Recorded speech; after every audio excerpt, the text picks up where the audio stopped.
do you only get one chance to make a good first impression? Is that true? You know, that's a saying that we use, and it's a lot of people believe that. But can you argue that that is or isn't true? So that can be something that you consider and reflect about in your post. It can be something that you consider as we go through the semester and maybe include in your presentation at the end. You know, I did think so at the beginning and now I don't, or, you know, or yes, I've always believed it and I still believe it. So just kind of consider, with all of those elements we just considered, is that possible? You know, you only get one chance to make a first impression. Do you have second chances? Now, interpersonal communication is irreversible. What does that mean? Do you believe that once you have an exchange with someone that it's forever left in that state, you can't ever change it? And if so, what does that mean? You know, if you have an interaction with someone and how many times have we said, oh, I wish I could take that back, or I wish I would have never said that, or I wish I could do that over again. But it's irreversible. It was done, it was said, and you can apologize and you can make amends and you can do all those things. But that doesn't necessarily mean that you can reverse what happened or change what happened. So something else you can consider. And then, what do you think makes communication complicated? Because I think often, you know, once we learn to speak and once we learn to interact, we don't really consider very much about our communication and what we say and what we do and how that affects us and other people. And so we just talk because we know how to communicate and we go about our daily lives.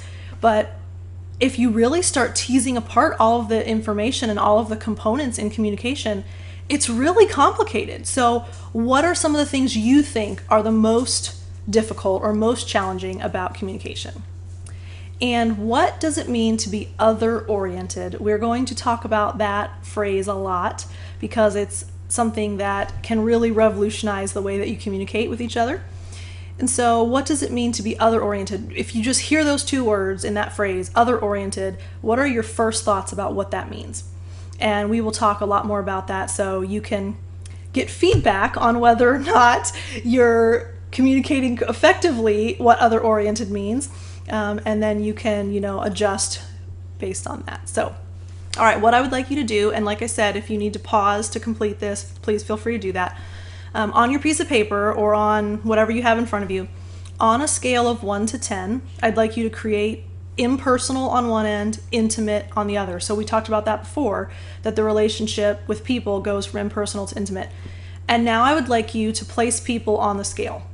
So your family, your friends, your roommates, your fellow students, your teachers, whoever you'd like to do, maybe pick 8 to 10 people and place them on the scale somewhere between impersonal, which would be 1, and intimate, which would be 10.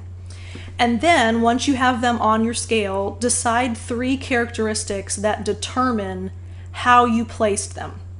So once you've seen where they fall, you know, who you chose for number 10, what's a characteristic that determined why they were intimate? And then what's a characteristic for why you chose someone on 1 or 2? So not 3 characteristics for each person, just how did you determine where they fell on that scale? Okay, so slide will give you the chance to finish that if you have not, and if you are still working, that's fine, and you can also pause here if you need to go get a drink or use the restroom, whatever. So I just wanted to give you a little break second there if you needed it. Okay, so now is a good time to kind of reflect. That was a lot of information to cover. So what are some of the characteristics that we've identified? You know, as we went through all of those components, what are some that stick out in your mind? The definition, very briefly, communication between people. That makes sense. Communication is irreversible. There are types. So we have family interactions, friends, coworkers, strangers, etc. And it's dynamic, meaning that it's constantly changing, constantly evolving, and remember, each subsequent component is based on previous ones. And so as one thing happens, it triggers new things. And the importance of communication, again, kind of getting back to the selfish motivation, it's getting what we want. When we communicate with people, we have an agenda. And ideally, that's not always the case, and ideally we don't want it to be the case at all times. But let's face it, if we are going to communicate something, there's a reason. So it is about getting what we want, but how do we balance that with making sure that other people are also having their needs met? That's what we're here to learn. And then, of course, it's learned skills that can improve with practice. So, I've had people say, gosh, I'm just not a good communicator. I rub people the wrong way, or I come across too harsh, or I'm too shy, or whatever. You may feel that you're limited with some of your communication skills. The great thing is that all you need to do is practice. They improve with practice. They're learned skills. So once you've learned and gained the knowledge, you can forever benefit from that information. It's not like you use it a couple times and then you're back to where you were before. Every time you learn a skill and practice those skills, it benefits you forever. And you may want to add in some other things that you think are important as well. So how are we connected? Communication is inescapable since it occurs even when you are not conscious of what you are doing. And I'm going to give you just a second to ponder that, because that's a pretty powerful statement. Communication is inescapable since it occurs even when you are not conscious of what you're doing. So you are standing in line somewhere and you have your arms crossed and you're tapping your foot and you're looking up at the ceiling, and in reality you're cold, which is why your arms are crossed, and you're tapping your foot because you have a song in your head, and you're looking up at the ceiling because you're remembering something that happened yesterday when you were watching TV. But the impression that you're giving off is that you're really annoyed and frustrated that the line is taking so long. To someone, you're not aware at all that that's what's being expressed through your communication, because in your mind, you're thinking about something and singing a song and you're a little cold. So we have to be really aware that sometimes we're not even conscious of what we're communicating, so we can't escape that. And that's pretty powerful to consider, that sometimes we really have to tune in to what other people might be getting. And people judge you by your behavior, not your intent. So, it's kind of like that ignorance is not justification for, anything. You have to be aware that your intention is not the reality. People are going to judge you by what they see and what they, associate with. So your behavior often is much more important than what you meant or your intentions. And the quality of interpersonal relationships stem from the quality of your communication skills. That's crucial. If you think about people in your life that you have difficulties with, that might be an interesting thing to kind of ponder as we go through this semester.